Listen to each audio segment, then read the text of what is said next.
দোহাই দিচ্ছেন, না আমার সামনে প্রতিদ্বন্দ্বী নাই তাই নির্বাচন চাচ্ছি। তো what ever the form is, কেউ মাইন্ড করলে করতে পারে। কেউ কেউ বলে কতক্ষণ আমাকে জামাত, কেউ কেউ বলে কতক্ষণ বিএনপি, কেউ কেউ বলে কতক্ষণ এনসিপি, বাট আমি বলছি বাংলাদেশ পন্থী, দেয়ার ইজ নো ওয়ে। আবার যখন আপনি নির্বাচনের জন্য পায়তারা করেন, সমস্ত ফেসিস্ট ব্যবস্থা সিস্টেম একই। এই বইটাকে 17 বার সংশোধন করা হয়েছে। 17 বার সংশোধন করেই কিন্তু এটাকে একটা স্বৈরাচারী চটি বই বানানো হয়েছে। আবার কেউ কেউ বলেন সংবিধান নিয়ে হাত দেওয়া যাবে। ইয়েস, এই সংবিধান এমন ভাবে রাখছে কেউ হাত দিতে পারবেন না। এটার 142 ধারা, সবাই বাংলা ভাষায় পড়বেন।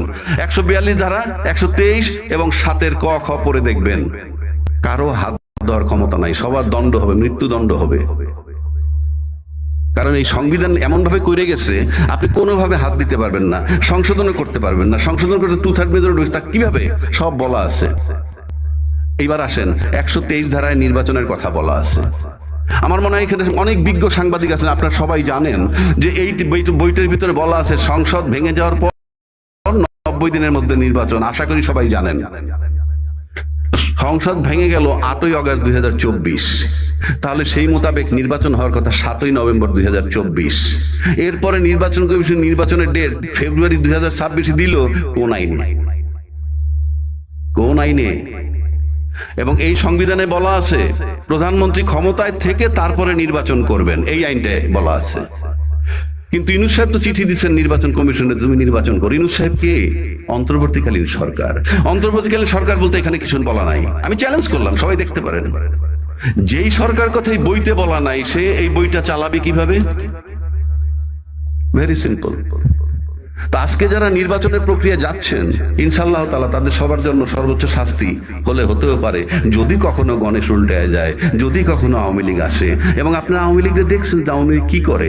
আজকে আওয়ামী লীগের জন্য সবাই বলতেছে, দায়িত্বশীল সাংবাদিক বহু আছে, তারাও বলে আন্তর্জাতিক মানের বিচার হইতে হবে। তারা কিন্তু জামাতের বিচার যখন হয়েছিল নীরব ছিল, আন্তর্জাতিক মানের বিচারের কথা বলে নাই। আন্তর্জাতিক মানের বিচার বলতে কিছু নাই, শতভাগ শুদ্ধ বিচার পৃথিবীর কোথাও হয় না। কারণ যিনি বিচার করেন তিনি মঙ্গল গ্রহ থেকে আসেন না, তিনি যেই সয়েলের মানুষ, তার ভিতরে যতটা পারফেকশন করা যায়। আন্তর্জাতিক মানের বিচার চাওয়ার মানে হচ্ছে আমরা এই বিচারটা চাই না। Very simple. আপনারা সবাই জানেন যে কিভাবে যুদ্ধ অপরাধীদের শাস্তি দিছিল, মৃত্যুদণ্ড দিছিল। শাহবাগ মোড়ে চিৎকার করার পরে আইনটাকে সংশোধন করে, ওই দিন সংশোধন করে পিছে এফেক্ট দিছে। সেই নজিরও বাংলাদেশে আছে। তো সেই ফ্যাসিজমের সমস্ত সিস্টেম ওই বইটা রয়ে গেছে। আর এই যে নির্বাচনটা দিতেছে নির্বাচন কমিশন, সে বেআইনি ভাবে দিচ্ছেন। তাকে নির্বাচন দিতে হবে অন্তর্বর্তীকালীন সরকারের অধীনে, অন্তর্বর্তী সংবিধান মোতাবেক নির্বাচন দিচ্ছেন উনি। কারণ ইউনূস সাহেব অন্তর্বর্তীকালীন সরকার। কেউ কেউ প্রশ্ন করেন তাহলে এই সংবিধানটা কোথায়? এই সংবিধানটা অলিখিত। ইউনূস সাহেব যা করতেছেন এইটাই সংবিধান। এবং যারা 5ই আগস্ট একটা জুলাই ঘোষণাপত্র করছেন, তাদেরকে আমি বলবো আপনারা সেটা সংশোধন করেন, পরিশুদ্ধ করেন। সেই সংশোধন ইউনূস সাহেবের মেয়াদ দিয়ে দেন যে 8ই অগস্ট 2024 থেকে 30 জুন 2026 পর্যন্ত তার মেয়াদ। এর ভিতরে উনি নতুন নির্বাচন কমিশন গঠন করবেন এবং নির্বাচন দিয়ে যাবেন। তাইলে বৈধতা পাবেন। আপনি লেখা রাখতে পারেন, কেউ বৈধতা পাবেন না। আপনি সংসদ পর্যন্ত যাওয়ার প্রক্রিয়া কি? আর এই সংস্কার নিয়ে যে কথা বলা হচ্ছে, বুলশিট, কিছুই হবে না। কেন হবে না? এটা অনুমোদন হবে কবে? আগামী সংসদ হওয়ার পর 2 বছরের মধ্যে।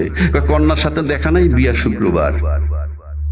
আপনি কিভাবে করবেন? ওই পর্যন্ত যান, তারপর কিন্তু 2 বছর টাইম পাবেন। আর আজকে যারা নোট অফ ডিসেন্ট দিয়ে যাচ্ছেন, তারাই যদি ক্ষমতায় যান, গিয়ে বলবেন আমরা তো নোট অফ ডিসেন্ট দিয়েই আসছি। আর আজকে যারা সংস্কার কমিশনে যাচ্ছে, বাংলাদেশে যদি তাদের অনেক 3টা দল ছাড়া বা 4টা দল ছাড়া বাকিদেরকে যদি 2 কোটি টাকা দিয়ে বলেন তুমি 20,000 লোক জড়ো করো, ইনশাআল্লাহ তাআলা 200 লোক আনতে পারবে না। দে আর রিপ্রেজেন্টিং বাংলাদেশ।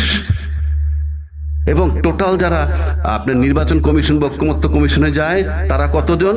সর্বোচ্চ 40-45 জন। এরা মোট জনসংখ্যার, আওয়ামী লীগও নাই, মোট জনসংখ্যার হার্ডলি 40% রিপ্রেজেন্ট করে। তো বাকি 60%-এর প্রতিনিধি কোথায়?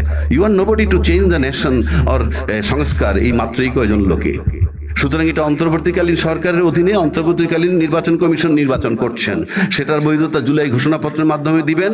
আর একটা কথা বলি, এটা একটা রাষ্ট্র, এটা কোনো সমিতি বা ক্লাব না। যা আপনারা জানেন, এখানে সাংবাদিক 7ই নভেম্বরের মধ্যে